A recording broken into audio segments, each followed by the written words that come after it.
5-6 দিন পরে আজকে ঠাকুর ঘরে এলাম। ঠাকুর ঘরে এসে দেখি চারিদিকে প্রচুর নোংরা, ধুলোবালি। ঠাকুর ঘরের কাপড়গুলো প্রচণ্ড নোংরা হয়ে গেছে।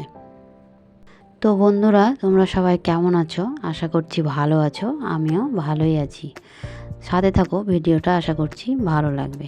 ভিডিওটা যদি ভালো লাগে একটা লাইক কমেন্ট করে দিও। আর নতুন বন্ধু যদি হয়ে থাকো তো ভিডিওটা সাবস্ক্রাইব করে দিও। আর আমার নতুন বন্ধু, সাবস্ক্রাইব বন্ধুদের জন্য অনেক অনেক ভালোবাসা। তো তোমরা আমাকে জানাতে পারো অবশ্যই যে কোন টাইমে ভিডিওটা দিলে তোমাদের সুবিধা হবে বা দেখতে তোমাদের ভালো লাগবে। আমি অবশ্যই সেটা মনে রাখবো। প্রথমে সিংহাসনটা একটু মুছে নিয়েছি সুন্দর করে, কারণ সিংহাসনটা আমার বড়ই শখের একটা সিংহাসন। তো আমি এটা পরিষ্কার করে রাখার চেষ্টা করি, কিন্তু যখন যখন আসতে পারি না ঠাকুর ঘরে তখন তো নোংরা হয়ে যায়। আর মা বাবা পূজা করলেও তাদের তো বয়স হয়ে গেছে, তারা কিন্তু পরিষ্কার পরিচ্ছন্ন করতে পারে না। আমিও কিছু বলি না, যে আমি যখনই পারবো, যখনই সময় পাবো তখন আমি ঠাকুর ঘরটা আমার মতো করে পরিষ্কার করব। আমি চেষ্টা করি যখন যখন আমি কাপড় চোপড় কাচি তখন তখন ঠাকুরের ঘরেরও সব কিছু কাচা বা উঠিয়ে নেওয়ার চেষ্টা করি। তো আজকে সিংহাসন ফাঁকা করে রেখে একেবারে কাপড়গুলো সব পাল্টে দিলাম, যেগুলো প্রচণ্ড নোংরা হয়েছিল। ধুলো তো পড়েই, তার উপরে ফুলেরও দাগ হয়ে যায়। 12 মাস গাঁদা ফুলে যেহেতু পূজা করা হয়, ফুলেরও কিন্তু দাগ হয়ে যায়। সবগুলো উঠিয়ে নিয়ে সুন্দর করে চারিদিকটা মুছে দিলাম। মুছে দিয়ে আবারও নতুন কাপড় পেরে দিলাম। আমার যদি কোথাও ভুল হয়ে থাকে বা ভুল হয়, তোমরা অবশ্যই কমেন্টে জানিও, আমি সেটা শুধরে নেওয়ার চেষ্টা করব। বাবা তো সকালে একবার পুজো করেছে, সন্ধ্যাবেলা মা করে, তোমরা তো জানোই। আর দুপুরবেলা আমি করি আমার মতো করে, গুছিয়ে গাছিয়ে পরিষ্কার পরিচ্ছন্ন করে পুজো করে বেরিয়ে পড়ি। তো একটু তাড়া থাকে আমার প্রতিদিন। দেখো, আমার পঞ্চজবা আবার একটা ফুটেছে, তারা মায়ের কাছে দিয়েছি। দেখতে কিন্তু খুব সুন্দর লাগছে।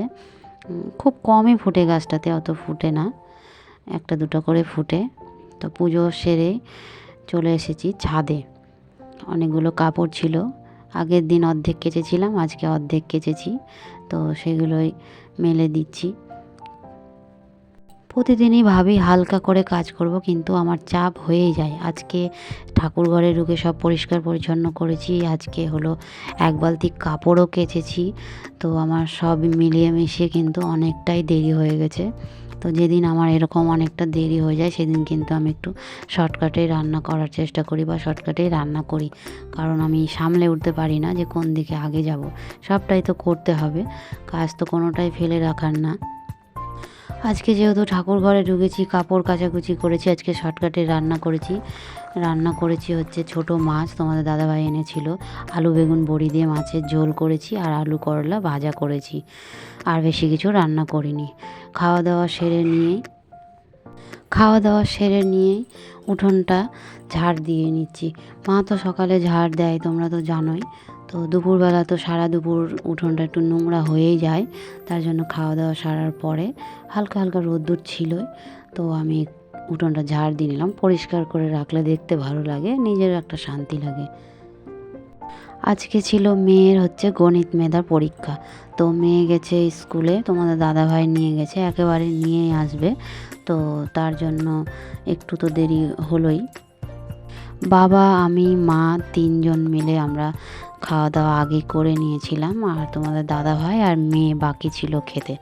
ওরা হলো স্কুল থেকে আসার পরে, তোমাদের দাদাভাইও খেয়ে যায়নি, একসঙ্গে খাবে বলে। মেয়ে একা একা খাবে, তাই আর এসে খায়নি। তাই ওরা একসঙ্গে খেলো। তো মেয়ের বায়না হয়েছে সন্ধ্যার টিফিনে হবে আজকে সুজির পরোটা, মেয়ে বায়না করেছে। তা এসেছি, দেখো সন্ধ্যাবেলা সুজির পরোটা তৈরি করেছি। তো অন্য কিছু সঙ্গে চাটনি করতে পারিনি, আজকে সস দিয়েই কিন্তু সেরে নিয়েছি। চা করেছি, আর সঙ্গে ছিল হচ্ছে সুজির পরোটা। তো অল্প করেই করেছি, যেহেতু সন্ধ্যার টিফিন এটা, অল্প অল্প করে করেছি, সবার 2-3টা করে যেন হয়ে যায়, এভাবেই করেছি। তো সবাই মিলে আজকে সন্ধ্যার টিফিনে ছিল সুজির পরোটা, আর সঙ্গে ছিল সস। তো বন্ধুরা, আজকের ভিডিওটা কেমন লাগলো অবশ্যই জানিও।